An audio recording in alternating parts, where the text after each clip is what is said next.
Bonjour à toutes et à tous, en ce dimanche 27 septembre 2000, octobre plutôt, c'est ça, octobre 2000, octobre 2019. On va écouter ensemble une vidéo, bon elle est un peu longue, mais je voulais commenter en fait une vidéo qui tourne sur le net. Toujours,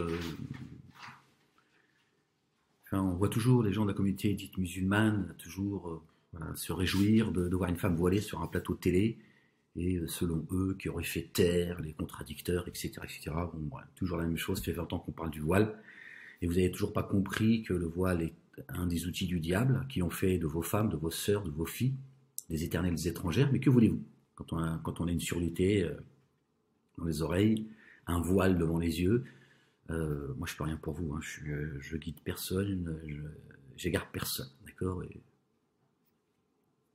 Dieu dit très clairement, tu n'es pas là pour contraindre les gens à croire. Que tu les avertisses ou pas, ils ne croiront pas. Il y en a, ils ont été devancés par la prééternité, par leur destin, si vous voulez. Donc, moi, je ne peux rien pour vous. Donc, revenons encore une fois sur le voile. Je voulais traiter d'autre chose. Je voulais parler un peu de... Bon, enfin bref, allez, c'est pas grave. Je vais écouter avec vous, découvrir la vidéo, parce que j'ai écouté un petit bout, 5-6 minutes, mais on va l'écouter ensemble, et j'ai pris note de 3-4 versets qui concernent le sujet, et on va voir un peu ce que Dieu dit, hein, puisque Dieu a le meilleur des hadiths, la meilleure des paroles. Voilà, on écoute ensemble, et puis on voit un peu ce que... A'udhu billahi minash shaytanir rajim. Bismillahil azim al-karim.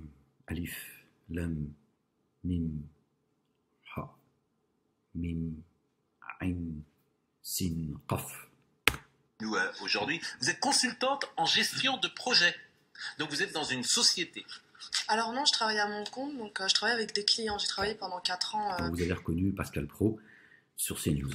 Dans une société chez Alcatel, et puis on a été par la suite racheté par Nokia, et puis je me suis mis à mon propre compte. Donc aujourd'hui je travaille avec des clients qui sont des professionnels ou des particuliers. Et vous avez compris évidemment le sens de ma question, c'est que quand vous travailliez chez Alcatel, oui, vous portiez le voile? Oui, tout à fait. Et donc ça, et quand vous étiez présenté pour vous faire embaucher chez Alcatel, vous étiez présenté avec le voile? Oui, tout à fait. Donc ça n'a jamais posé de soucis? Alors ça n'a pas posé de soucis chez Alcatel, mais on sait tous que dans certaines entreprises, et dans beaucoup d'entreprises, ça pose problème.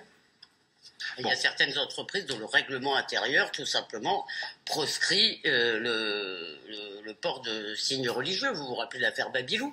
Oui, c'est ce que je viens de dire, vous l'avez reformulé en fait. J'ai dit que certains... Bon là, c'est Elisabeth Lévy qui nous rappelle toujours les affaires qui ont été commentées par le judaïsme politique. Donc il crée des affaires pour toujours les ressortir du chapeau et nous emmerder avec des faits divers en fait. Voilà les arguments de ces juifistes, d'accord, qui défendent le voile et en même temps pour mieux lui taper dessus. Voilà, l'affaire Babilou serait représentatif de 2 milliards de musulmans. Voilà. Avait un problème avec le port du voile, effectivement. Je peux vous poser une question de suite? Est-ce que vous comprenez, dans l'affaire Babilou, il s'agissait d'une crèche qui était implantée vraiment dans la banlieue dure et qui était ouverte 24/24 pour permettre aux mamans qui souvent travaillaient la nuit, etc. Il y a des juifs qui ont fait des escroqueries à hauteur de milliards d'euros. Est-ce qu'on va mettre tous les juifs dans le même sac et dire que tous les juifs sont des voleurs et on va prendre ces faits divers, ces choses qui sont factuelles, comme ça, comme témoignage? C'est insupportable. Qu'est-ce qu'on en a à foutre de votre affaire Babilou que vous avez montée de toutes pièces? Aux mères, pardon, de pouvoir laisser leurs enfants et de pouvoir travailler. D'accord? Donc c'était plutôt un projet, disons, social. Et effectivement, il y avait beaucoup de nationalités, beaucoup de religions. La directrice, donc, avait demandé à ce qu'il n'y ait aucun signe religieux. Est-ce que vous le comprenez? Non, je ne le comprends pas et je suis pas d'accord. Après, on a le droit d'être en désaccord.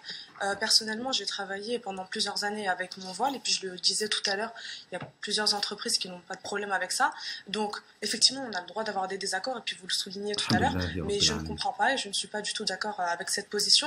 Je vois pas en quoi le fait qu'une auxiliaire de puériculture, ou je ne sais pas quelle fonction elle occupait dans cette crèche, je ne vois pas en quoi le fait qu'elle porte un voile dérange en fait ou trouble le fonctionnement interne de la crèche. En fait, j'aimerais vous poser à mon tour une question. Selon vous, pourquoi, ou peut-être que vous comprenez la position de cette personne-là,